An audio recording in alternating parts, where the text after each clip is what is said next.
ಆಕಾಶವಾಣಿ ವಾರ್ತೆಗಳು. ಓದುತ್ತಿರುವವರು ಅಭಯ ದಾಮ್ಲೆ. ಮುಖ್ಯಾಂಶಗಳು: ಪಶ್ಚಿಮ ಬಂಗಾಳದಲ್ಲಿ 3,200 ಕೋಟಿ ರೂಪಾಯಿ ಮೌಲ್ಯದ 2 ರಾಷ್ಟ್ರೀಯ ಹೆದ್ದಾರಿ ಯೋಜನೆಗಳಿಗೆ ಪ್ರಧಾನಿ ನರೇಂದ್ರ ಮೋದಿ ಚಾಲನೆ. ಆಧುನಿಕ ಜಗತ್ತಿಗೆ ಆದರ್ಶ ಮೌಲ್ಯಗಳೇ ಅಡಿಪಾಯ, ರಾಷ್ಟ್ರಪತಿ ದ್ರೌಪದಿ ಮುರ್ಮು. ಕರ್ನಾಟಕದ ಬೆನ್ನಲ್ಲೇ ದ್ವೇಷ ಭಾಷಣ ತಡೆ ಕುರಿತು ಹೊಸ ಕಾನೂನು ಜಾರಿಗೆ ತೆಲಂಗಾಣ ಸರ್ಕಾರ ಚಿಂತನೆ. ಬಿಡಬ್ಲ್ಯೂಎಫ್ ವರ್ಲ್ಡ್ ಟೂರ್ ಬ್ಯಾಡ್ಮಿಂಟನ್ ಕಂಚು ಗೆದ್ದ ಸಾತ್ವಿಕ್ ಸಾಯಿರಾಜ್ ಚಿರಾಗ್ ಶೆಟ್ಟಿ ಜೋಡಿ ಹಾಗೂ 19 ವರ್ಷದೊಳಗಿನ ಪುರುಷರ ಏಷ್ಯಾ ಕಪ್ ಕ್ರಿಕೆಟ್ ಫೈನಲ್ನಲ್ಲಿಂದು ಭಾರತ ಪಾಕಿಸ್ತಾನ ಮುಖಾಮುಖಿ. ವಾರ್ತೆಗಳ ವಿವರ. ಪಶ್ಚಿಮ ಬಂಗಾಳದ ನಾಡಿಯಾ ಜಿಲ್ಲೆಯ ರಾಣಾಘಾಟ್ನಲ್ಲಿ ಸುಮಾರು 3,200 ಕೋಟಿ ರೂಪಾಯಿ ಮೌಲ್ಯದ 2 ರಾಷ್ಟ್ರೀಯ ಹೆದ್ದಾರಿ ಯೋಜನೆಗಳಿಗೆ ಪ್ರಧಾನಿ ನರೇಂದ್ರ ಮೋದಿ ಅವರು ನಿನ್ನೆ ಶಂಕುಸ್ಥಾಪನೆ ಹಾಗೂ ಉದ್ಘಾಟನೆ ನೆರವೇರಿಸಿದರು. ಪಶ್ಚಿಮ ಬಂಗಾಳದ ನಾಡಿಯಾ ಜಿಲ್ಲೆಯಲ್ಲಿ ರಾಷ್ಟ್ರೀಯ ಹೆದ್ದಾರಿ 34ರ ಬಾರಾಜಗಲ್ವಿ ಕೃಷ್ಣನಗರ ವಿಭಾಗದ 66.7 ಕಿಲೋಮೀಟರ್ ಉದ್ದದ ಚತುಷ್ಪಥ ನಿರ್ಮಾಣವನ್ನು ಪ್ರಧಾನಿ ಅವರು ಉದ್ಘಾಟಿಸಿದರು. ಉತ್ತರ 24 ಪರಗಣ ಜಿಲ್ಲೆಯಲ್ಲಿ ರಾಷ್ಟ್ರೀಯ ಹೆದ್ದಾರಿ 34ರ 17.6 ಕಿಲೋಮೀಟರ್ ಉದ್ದದ ಬಾರಾಜಗುಲಿ ಬಾರಾಜಸತ್ ವಿಭಾಗದ ಚತುಷ್ಪಥ ನಿರ್ಮಾಣಕ್ಕೂ ಅವರು ಶಂಕುಸ್ಥಾಪನೆ ನೆರವೇರಿಸಿದರು. ಈ ಯೋಜನೆಗಳು ಕೋಲ್ಕತ್ತಾ ಮತ್ತು ಸಿಲಿಗುರಿ ನಡುವೆ ಪ್ರಮುಖ ಸಂಪರ್ಕ ಕೊಂಡಿಯಾಗಿ ಕಾರ್ಯನಿರ್ವಹಿಸುತ್ತವೆ. ಈ ಯೋಜನೆಗಳು ಪ್ರಯಾಣದ ಸಮಯವನ್ನು ಸುಮಾರು 2 ಗಂಟೆಗಳಷ್ಟು ಕಡಿಮೆ ಮಾಡಲು ಸಹಾಯ ಮಾಡುತ್ತವೆ, ವಾಹನಗಳ ವೇಗ ಮತ್ತು ಸುಗಮ ಸಂಚಾರವನ್ನು ಖಚಿತಪಡಿಸುತ್ತವೆ. ಅಲ್ಲದೆ ಈ ಯೋಜನೆಗಳು ಈ ಪ್ರದೇಶದ ಆರ್ಥಿಕ ಬೆಳವಣಿಗೆಯನ್ನು ಹೆಚ್ಚಿಸುತ್ತವೆ ಮತ್ತು ಪ್ರದೇಶದಾದ್ಯಂತ ಪ್ರವಾಸೋದ್ಯಮದ ಬೆಳವಣಿಗೆಗೆ ಉತ್ತೇಜನ ನೀಡುತ್ತವೆ.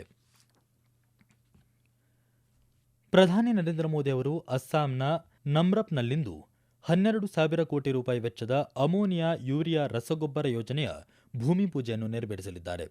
ನಂತರ ಅವರು ನಮ್ರಪ್ನಲ್ಲಿ ಸಾರ್ವಜನಿಕ ಸಭೆಯನ್ನು ಉದ್ದೇಶಿಸಿ ಮಾತನಾಡಲಿದ್ದಾರೆ.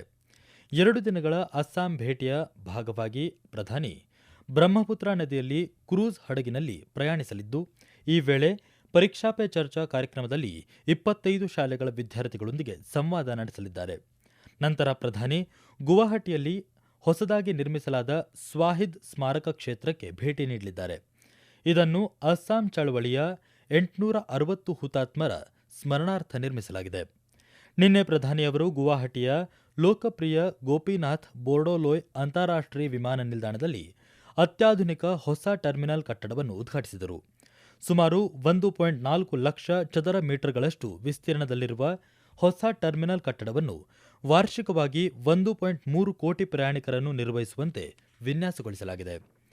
ಇದೇ ವೇಳೆ ವಿಮಾನ ನಿಲ್ದಾಣದಲ್ಲಿ ಅಸ್ಸಾಂನ ಮಾಜಿ ಮುಖ್ಯಮಂತ್ರಿ ಗೋಪಿನಾಥ್ ಬೋರ್ಡೋಲೋಯ್ ಅವರ ಪ್ರತಿಮೆಯನ್ನು ಅನಾವರಣಗೊಳಿಸಿದರು. ನಂತರ ಸಾರ್ವಜನಿಕ ಸಭೆಯನ್ನು ಉದ್ದೇಶಿಸಿ ಮಾತನಾಡಿದ ಅವರು, ಕೇಂದ್ರ ಸರ್ಕಾರ ಅಸ್ಸಾಂನ ಅಭಿವೃದ್ಧಿಗೆ ಬದ್ಧವಾಗಿದೆ. ಕಳೆದ 11 ವರ್ಷಗಳಲ್ಲಿ ರಾಜ್ಯದಲ್ಲಿ ಹಲವಾರು ಬೃಹತ್ ಐತಿಹಾಸಿಕ ಮೂಲಸೌಕರ್ಯ ಯೋಜನೆಗಳು ಪ್ರಾರಂಭವಾಗಿ ಪೂರ್ಣಗೊಂಡಿವೆ ಎಂದು ಅವರು ಹೇಳಿದ್ದಾರೆ. ಸಹಾನುಭೂತಿ, ಸಹಿಷ್ಣುತೆ, ಪರಸ್ಪರ ಗೌರವ ಮತ್ತು ಸಾಮೂಹಿಕ ಜವಾಬ್ದಾರಿಯ ಮೌಲ್ಯಗಳು ಕೇವಲ ಆದರ್ಶಗಳಲ್ಲ, ಬದಲಾಗಿ ಬಲವಾದ ಮತ್ತು ಸಾಮರಸ್ಯದ ಆಧುನಿಕ ಜಗತ್ತಿಗೆ ಅಗತ್ಯವಾದ ಅಡಿಪಾಯವಾಗಿದೆ ಎಂದು ರಾಷ್ಟ್ರಪತಿ ದ್ರೌಪದಿ ಮುರ್ಮು ಪ್ರತಿಪಾದಿಸಿದ್ದಾರೆ. ತೆಲಂಗಾಣದ ಹೈದರಾಬಾದ್ನ ಗಚ್ಚಿಬೌಲಿಯಲ್ಲಿ ನಿನ್ನೆ ನಡೆದ ಕಾರ್ಯಕ್ರಮವೊಂದರಲ್ಲಿ ಮಾತನಾಡಿದ ಅವರು, ಅಭಿವೃದ್ಧಿ ಹೊಂದಿದ ಭಾರತದ ದೃಷ್ಟಿಕೋನಕ್ಕೆ ನೈತಿಕ ಬುದ್ಧಿವಂತಿಕೆಯೊಂದಿಗೆ ಆಧುನಿಕ ಶಿಕ್ಷಣ ಮತ್ತು ಪರಿಸರ ಜವಾಬ್ದಾರಿಯೊಂದಿಗೆ ನಾವೀನ್ಯತೆ ಮಿಶ್ರಣದ ಅಗತ್ಯವಿದೆ ಎಂದು ಅಭಿಪ್ರಾಯಪಟ್ಟರು. ದೇಶದ ಭವಿಷ್ಯವು ಅದರ ಯುವಕರ ಕೌಶಲ್ಯ ಮತ್ತು ಜ್ಞಾನದಿಂದ ಮಾತ್ರವಲ್ಲದೆ ಅವರ ಸಮಗ್ರತೆ ಮತ್ತು ಉದ್ದೇಶದ ಪ್ರಜ್ಞೆಯಿಂದಲೂ ರೂಪುಗೊಳ್ಳುತ್ತದೆ. ಆಧ್ಯಾತ್ಮಿಕತೆಯು ಇಡೀ ಮಾನವ ಕುಲಕ್ಕೆ ಸರಿಯಾದ ಮಾರ್ಗವನ್ನು ತೋರಿಸುವ ಮಾರ್ಗದರ್ಶಕ ಬೆಳಕಾಗಿದೆ ಎಂದು ರಾಷ್ಟ್ರಪತಿ ದ್ರೌಪದಿ ಮುರ್ಮು ಹೇಳಿದರು. 2047ರ ವೇಳೆಗೆ ವಿಕಸಿತ ಭಾರತ ಸಾಧಿಸುವಲ್ಲಿ ನಾಗರಿಕ ಸೇವೆಗಳ ಗುಣಮಟ್ಟ ನಿರ್ಣಾಯಕ ಪಾತ್ರ ವಹಿಸುತ್ತದೆ ಮತ್ತು ರಾಷ್ಟ್ರೀಯ ಆದ್ಯತೆಗಳ ಅನುಷ್ಠಾನ ಆಡಳಿತಗಾರರ ಗುಣಮಟ್ಟವನ್ನು ಅವಲಂಬಿಸಿರುತ್ತದೆ ಎಂದು ಉಪರಾಷ್ಟ್ರಪತಿ ಸಿಪಿ ರಾಧಾಕೃಷ್ಣನ್ ಅಭಿಪ್ರಾಯಪಟ್ಟಿದ್ದಾರೆ. ಹೈದರಾಬಾದ್ನಲ್ಲಿ ನಿನ್ನೆ ಸಂಜೆ ನಡೆದ ರಾಜ್ಯ ಸಾರ್ವಜನಿಕ ಸೇವಾ ಆಯೋಗಗಳ ಅಧ್ಯಕ್ಷರ 2 ದಿನಗಳ ಸಮ್ಮೇಳನದ ಸಮಾರೋಪ ಸಮಾರಂಭ ಉದ್ದೇಶಿಸಿ ಮಾತನಾಡಿದ ಅವರು, 2047ರ ವೇಳೆಗೆ ವಿಕಸಿತ ಭಾರತ ದೃಷ್ಟಿಕೋನದತ್ತ ದೇಶ ಸಾಗುತ್ತಿರುವಾಗ ಆಡಳಿತದ ಗುಣಮಟ್ಟ ಮತ್ತು ಸಂಸ್ಥೆಗಳನ್ನು ನಡೆಸುವ ಜನರ ಗುಣಮಟ್ಟ ನಿರ್ಣಾಯಕವಾಗಿರುತ್ತದೆ ಎಂದು ಹೇಳಿದ್ದಾರೆ. ಈ ವಾರ್ತೆಗಳನ್ನು ಆಕಾಶವಾಣಿಯಿಂದ ಕೇಳುತ್ತಿದ್ದೀರಿ.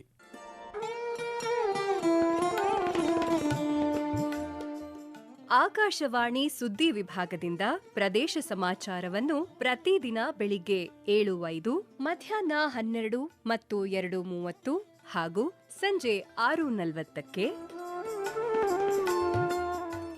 ರಾಷ್ಟ್ರೀಯ ವಾರ್ತೆಗಳನ್ನು ಬೆಳಿಗ್ಗೆ 7:35, ಮಧ್ಯಾಹ್ನ 1:10 ಹಾಗೂ ಸಂಜೆ 7:35ಕ್ಕೆ ಪ್ರಸಾರ ಮಾಡಲಾಗುತ್ತದೆ.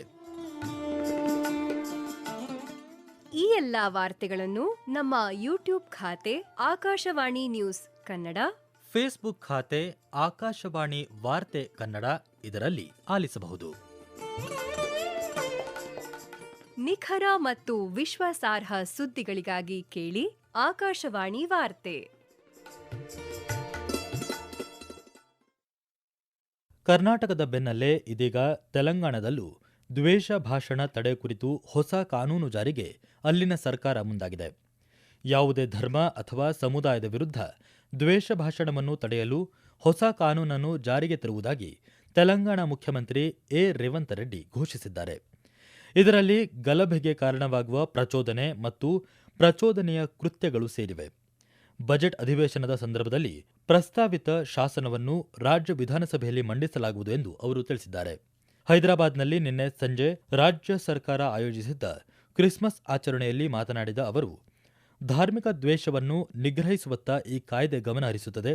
ಇತರ ಧರ್ಮಗಳನ್ನು ನಿಂದಿಸುವ ಅಪರಾಧಿಗಳಿಗೆ ಕಠಿಣ ಶಿಕ್ಷೆಯನ್ನು ಖಚಿತಪಡಿಸಿಕೊಳ್ಳಲು ಅಸ್ತಿತ್ವದಲ್ಲಿರುವ ಕಾನೂನುಗಳನ್ನು ಸಹ ತಿದ್ದುಪಡಿ ಮಾಡಲಾಗುವುದು ಎಂದು ಅವರು ಹೇಳಿದ್ದಾರೆ. ವಿಕಸಿತ ಭಾರತ ರಾಮ್ಜಿ ಮಸೂದೆಯು ರೈತರು ಮತ್ತು ಕಾರ್ಮಿಕರಿಗೆ ಮಾತ್ರವಲ್ಲದೆ ಪ್ರತಿಯೊಂದು ಅಂಶದಲ್ಲೂ ಗ್ರಾಮಗಳ ಅಭಿವೃದ್ಧಿಗೆ ಸಂಬಂಧಿಸಿದ್ದಾಗಿದೆ ಎಂದು ಕೇಂದ್ರ ಕೃಷಿ ಮತ್ತು ರೈತರ ಕಲ್ಯಾಣ ಸಚಿವ ಶಿವರಾಜ್ ಸಿಂಗ್ ಚೌಹಾಣ್ ತಿಳಿಸಿದ್ದಾರೆ. ನವದೆಹಲಿಯಲ್ಲಿ ನಡೆದ ಚೌಧರಿ ಚರಣ್ ಸಿಂಗ್ ಪ್ರಶಸ್ತಿ ಪ್ರದಾನ ಸಮಾರಂಭದಲ್ಲಿ ಮಾತನಾಡಿದ ಅವರು, ಮುಂದಿನ ಬಜೆಟ್ಗಾಗಿ ಕೃಷಿ ವಲಯದಲ್ಲಿ ಸಲಹೆಗಳನ್ನು ಸಚಿವಾಲಯ ಆಹ್ವಾನಿಸುತ್ತಿದೆ ಎಂದು ಹೇಳಿದ್ದಾರೆ.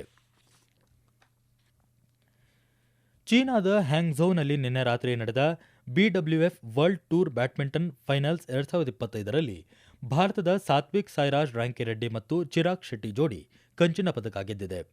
ಸೆಮಿಫೈನಲ್ನಲ್ಲಿ ಈ ಜೋಡಿ ಚೀನಾದ ಲಿಯಾಂಗ್ ವಿ ಕೆಂಗ್ ಮತ್ತು ವಾಂಗ್ ಚಾಂಗ್ ವಿರುದ್ಧ 10-21, 21-17, 21-13 ಅಂಕಗಳಿಂದ ಸೋತರು. ಆದಾಗ್ಯೂ ಇದು ಭಾರತೀಯ ಶಟ್ಲರ್ಗಳು ಗೆದ್ದ ಎರಡನೇ BWF ವರ್ಲ್ಡ್ ಟೂರ್ ಫೈನಲ್ಸ್ ಪದಕವಾಗಿದೆ. 2018ರ ಆರಂಭದಲ್ಲಿ PV ಸಿಂಧು ಮಹಿಳಾ ಸಿಂಗಲ್ಸ್ ಪ್ರಶಸ್ತಿಯನ್ನು ಗೆದ್ದಿದ್ದರು ಮತ್ತು ಸ್ಪರ್ಧೆಯಲ್ಲಿ ಭಾರತದಿಂದ ಏಕೈಕ ಚಿನ್ನದ ಪದಕ ವಿಜೇತರಾದರು. ದುಬೈನ ICC ಅಕಾಡೆಮಿ ಮೈದಾನದಲ್ಲಿಂದು ನಡೆಯಲಿರುವ 2025ರ ACC 19 ವರ್ಷದೊಳಗಿನ ಪುರುಷರ ಏಷ್ಯಾ ಕಪ್ ಫೈನಲ್ ಪಂದ್ಯದಲ್ಲಿ ಭಾರತ ಸಾಂಪ್ರದಾಯಿಕ ಎದುರಾಳಿ ಪಾಕಿಸ್ತಾನ ತಂಡವನ್ನು ಎದುರಿಸಲಿದೆ. ಪಂದ್ಯ ಭಾರತೀಯ ಕಾಲಮಾನ ಬೆಳಿಗ್ಗೆ 10:30ಕ್ಕೆ ಆರಂಭವಾಗಲಿದೆ. ಆಯುಷ್ ಮಹತ್ರೆ ನೇತೃತ್ವದಲ್ಲಿ ಭಾರತ ದಾಖಲೆಯ 9ನೇ ಬಾರಿಗೆ ಪ್ರಶಸ್ತಿಯನ್ನು ಗೆಲ್ಲುವ ಗುರಿಯನ್ನು ಹೊಂದಿದೆ. ಇದಕ್ಕೂ ಮೊದಲು ಗುಂಪು ಹಂತದ ಪಂದ್ಯದಲ್ಲಿ ಭಾರತ ತಂಡ ಪಾಕಿಸ್ತಾನವನ್ನು ಸೋಲಿಸಿತ್ತು. ಸೆಮಿಫೈನಲ್ನಲ್ಲಿ ಭಾರತ ಶ್ರೀಲಂಕಾವನ್ನು 8 ವಿಕೆಟ್ಗಳಿಂದ ಸೋಲಿಸಿ ಫೈನಲ್ಗೆ ಪ್ರವೇಶಿಸಿದೆ. ಭಾರತದ ಬ್ಯಾಟಿಂಗ್ ಕ್ರಮಾಂಕವು ಪಂದ್ಯಾವಳಿಯಾದ್ಯಂತ ಅತ್ಯುತ್ತಮವಾಗಿದೆ.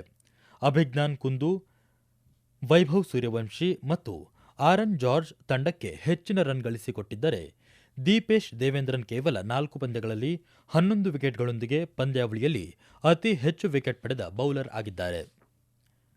ಕೊನೆಯಲ್ಲಿ ಮತ್ತೊಮ್ಮೆ ಮುಖ್ಯಾಂಶಗಳು.